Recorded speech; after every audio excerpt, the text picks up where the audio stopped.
अब अशोक गहलोत सरकार के साथ एक बचाव के साथ में आए हैं और बचाव किस तरीके से कर रहे हैं ये भी जरूरी है समझना। ऐसा नहीं कि बेवजह बचाव कर रहे हैं, एक लॉजिक के साथ में, तर्क के साथ में नरेंद्र मोदी से सवाल पूछ रहे हैं। अशोक गहलोत सरकार के साथ खड़े दिखे हैं, तो इसके मायने कांग्रेस के ख्याल से बहुत महत्वपूर्ण है। कांग्रेस ने जिस तरीके से अशोक गहलोत और सचिन पायलट के बीच एक सुलह कराई और दोनों को मिल करके चुनाव लड़ने के बारे में एक सहमति बनाई, उससे निश्चित रूप से कांग्रेस के भीतर संगठनात्मक रूप से ऊर्जा का संचार हुआ है। लेकिन घटनाएं तो एक से एक घटेंगी। राजनीति है, राजनीति में आप चैन से रह नहीं सकते। भाई राजेंद्र गुढ़ा ने जो स्थिति पैदा की उससे निश्चित रूप से कांग्रेस को मुश्किलें आई हैं। लेकिन सचिन पायलट ने नरेंद्र मोदी जी से पूछा कि भाई मणिपुर में इतने समय हो गए, 85 दिन से ज्यादा हो गए, लेकिन मणिपुर के हालात तो आप सुधार नहीं पा रहे। मणिपुर के बारे में आप चुप्पी तोड़ नहीं पा रहे हैं नरेंद्र मोदी जी, और आप चले आए राजस्थान में बोलने के लिए। मणिपुर की जिम्मेदारी गृह मंत्रालय की है। मणिपुर का प्रशासन केंद्र सरकार के पास है और वहां डबल इंजन की सरकार भी है।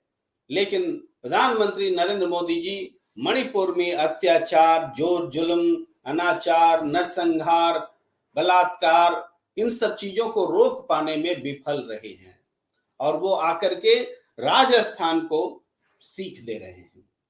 सचिन पायलट ने ये बताया कि राजस्थान में एक्शन हुआ है, ऐसा नहीं है कि बेरोक टोक छोड़ दिया गया है कि जो बलात्कारी हैं, जो दुराचारी हैं, वो जो मन में आए करें। उन पर एक्शन हुआ है, उनको जेल में डाला गया है।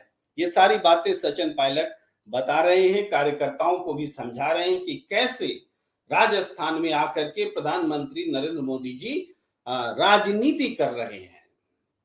दूसरी बात यह है, सचिन पायलट से लोगों ने लाल किताब के बारे में भी पूछा और लाल किताब पर जवाब देना सचिन पायलट के लिए जरूरी था। उनकी टाइमिंग ऐसी थी जो ये जवाब नरेंद्र मोदी को करारा जवाब के तौर पर सामने आया। प्रधानमंत्री नरेंद्र मोदी ने कहा कि लाल किताब जो है ये कांग्रेस की पहचान बन गई है, लाल किताब से सरकार के लोग डरने लगे हैं, सरकार का काला चिट्ठा है। सवाल ये उठता है कि अगर सब कुछ लाल किताब में है तो केंद्रीय एजेंसियां बैठकर क्या कर रही हैं? केंद्र सरकार के पास सीबीआई, ईडी, इनकम टैक्स सब कुछ है और लाल किताब में सारा काला चिट्ठा है, स्वयं प्रधानमंत्री कह रहे। अब प्रधानमंत्री कोई हम और आप की तरह बिना अधिकार वाले सामान्य नागरिक तो है नहीं, जनता की शक्ति से लैस हैं। तो प्रधानमंत्री जी केवल जुबानी जमा खर्च करेंगे या कि कुछ एक्शन भी दिखाएंगे? अगर लाल किताब में सबका काला चिट्ठा है और सब डरे हुए हैं तो क्या प्रधानमंत्री जी आप चुनाव तक उनको डराते रहेंगे क्या?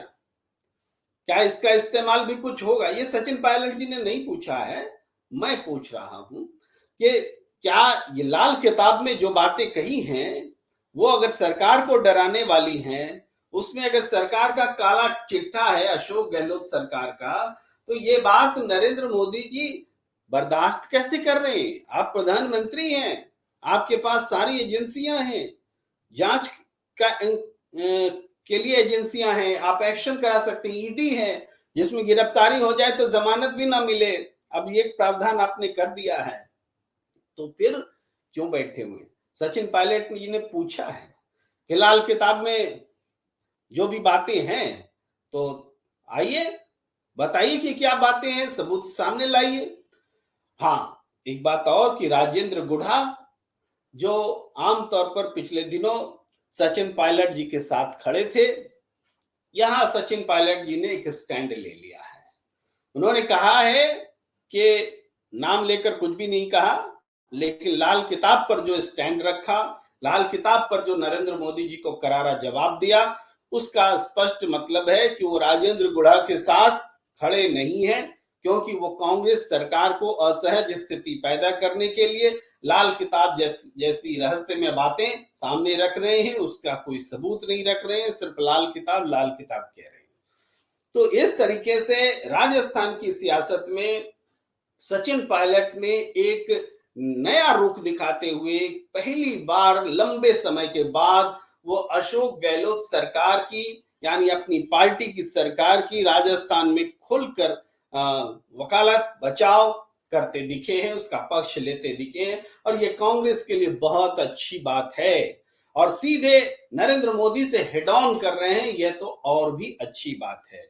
एक और बात कि जिस तरीके से प्रधानमंत्री जी जब राजस्थान आते हैं और सीकर में सभा करते हैं, तो उससे पहले अशोक गहलोत जी ने जिस तरीके से ट्वीट पर पीएमओ से सवाल जवाब किया, मुख्यमंत्री के अधिकार को लेकर के प्रश्न किए, प्रोटोकॉल में मुख्यमंत्री की अनदेखी का सवाल उठाया, वो सीधे केंद्र और राज्य के बीच एक बड़ी लड़ाई का आधार है कि प्रधानमंत्री एक सभा करेंगे, प्रोटोकॉल का पालन नहीं करेंगे। और इस सवाल को एक तरह से अशोक गहलोत ने नरेंद्र मोदी जी पर एक जबरदस्त प्रहार किया। तो एक डबल अटैक की स्थिति हम देख रहे हैं। यह डबल अटैक कांग्रेस के दो नेताओं की ओर से, अशोक गहलोत और सचिन पायलट की ओर से, नरेंद्र मोदी और बीजेपी पर यह डबल अटैक है। और इस डबल अटैक से निश्चित रूप से जो हमले नरेंद्र मोदी कर रहे हैं कांग्रेस पर, उसका जवाब, एक करारा जवाब जो है बनता है, और सचिन पायलट देते दिख रहे हैं। तो संगठनात्मक रूप से जो लोग ये मान रहे थे कि अशोक गहलोत और सचिन पायलट एक नहीं हो सकते, उनको धक्का लगेगा।